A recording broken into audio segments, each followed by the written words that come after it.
ehlutshwa lizulu ngoYesu.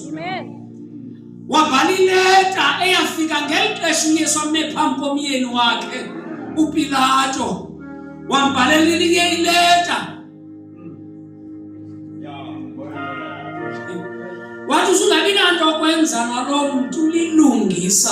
Khange ngilale ngenxa yakhe. Wanikwa inkluku moyengcwele. This Roman ruler eyayingenanto umdibanisa noYehova wamadinga. Wakuviswa nguThixo. Kodwa this one ungabi nento embi enokudibanisa nalo.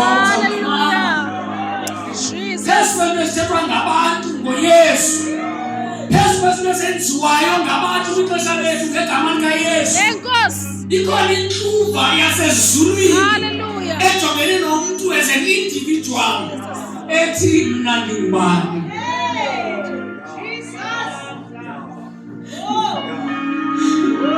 Andushumayele bayi kukoba. But there is power behind power. There is power above understanding. There is power, there is power.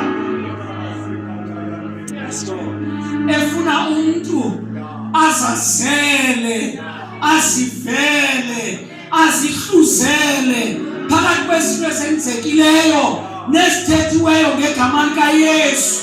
Uhlale phansi usizwe ukucinga. Ukwazi uphendula umbuzo othi ungubani.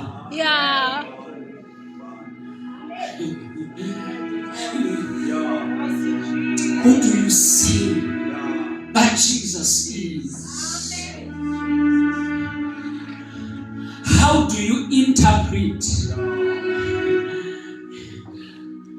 into kaThixo elapha kuwe? Njengoba usisiwe nje phezu kwezinto zithethwayo nefuthe lento ebizwa ngoYesu kwexesha esiphila kulo. Wena umtolika njani uYesu? Baninzi abantu bayakholwa. Baninzi abantu bayashumayela. Maninzi amabandla eNew Brighton. And amanye angcono ngembonakalo nangezakhiwo nakwenu kulo. But uthini ngoYesu?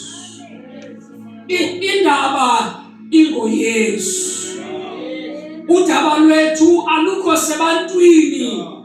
Udaba lwethu luphakathi kwethu noThixo ngendoda enguYesu. Ngendoda enguYesu. Mhlawumbe wazi uYesu wemimango ethile, wendawo ezithile, nowabantu abathile abanamagama athile. But namhlanje ndifuna ukwazi uba uthini ngoYesu lo wasezulwini. Ngoba ngenye imini sawuma and uzawubuzwa umbuzo wokuba sikuchithe njani ubomi bethu nezinto uthi basiboleke zona kokubomi.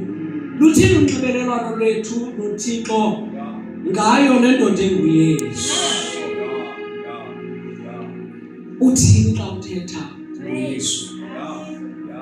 Uthini xa uphila impilo yakho uneligama uzibiza ngalo likhulu kangaka linguYesu? How do you live your life apha eNuve, apha eNew Bright? Njengomuntu owazana noYesu. Badakwethu igama likaYesu liyenyeliseka. Igama likaYesu lihuqela udakweni. Igama likaYesu kwenziwa ngalo imali. Igama likaYesu liyinto okuhlekisa. Igama likaYesu liyinto engento. Umyalezo omnqamlezo liyinto engento kwabatshabalalayo, kodwa kuthi thina basindiswayo ngamandla.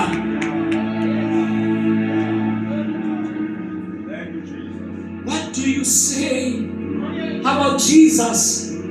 Xa udityenwe kuyifemeli, what do you say? Uzawubuzwa ngeimini, because wonke umuntu owazana nale ndoda enguYesu noxanduva nokuvakalisa nokubonakalisa uYesu ngubani. abantu abazofunda iBhayibhile bazawufunda wena, batolika iBhayibhile ngawe, bathuka iBhayibhile ngawe, and uzawuphendula.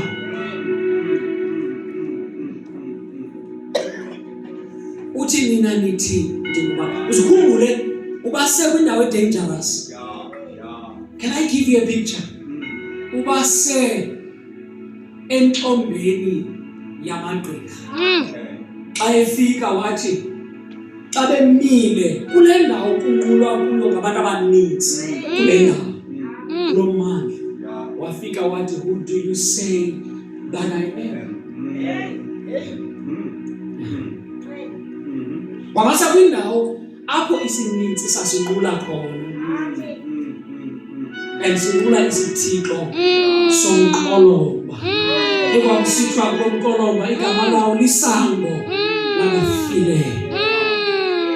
Jesus. Wasakulanda kodwa usithini? Xa ihlabathi lisiya ngapha, nina nithini? Xa abantu bonke besenza ngendlela ethile, xa ifamily yakho isiya ngapha, uthini wena? Yazi kwabantu abangafuniyo nabanentloni abangafuni ukwaziwa nasezifemelini uba ukho into Yesu edibene nayo. Kuxa kuthethwa ngabantu abasemsweni uqondo uba hey, ndifuna novela. Who do you say that Jesus is? And usezixesha uba ucinga kubi, usezixesha apho abantu abathetha ngoYesu basezawutshutshiswa, babulawe kabuhlungu. And abanentloni ngaye uyaba nentloni ngabo. Xa ufika umbuzo usithi nina nithini, wathi cwaka okomzuzwana, I believe so. Ngoba ayifana nento kuswa bathina abantu. Le ngoku ifuna umuntu nomuntu azijonge. Yabona apha endleleni awahambi ngobutshomi. Awuyi ngoba bathini oba. Uya ngokuthini uThixo kum. Amen. Undilande phi? Amen. Ndizile ntoni apha? Ndenzele ntoni na? Ndimbone kweziphi inkalo zobomi mna. Lento ayonto esininzi le. Ayonto esininzi yabantu abathile, into yomuntu ngamnye. Amen. Xa ufika ngambuzo kuthiwa saphakamisa isandla sasinye. Kodwa yes, waphakama uPetros. Wathi wena, yabona wena. Yabona wena. Wena. uKristu. Unyana kaThixo ophilayo. Ngathi kwathi nzwanga. Balinde uzothini Yesu. Mhlawumbe noPetros xa enikeza le mpendulo wayesusela kwizinto azibonileyo, azivileyo, was experience kwi-relationship yabo noYesu. Because uYesu uthe zeniqaphele xa wayefundisa nangabaprofeti bokuqhubeka, wathi bayawuba baninzi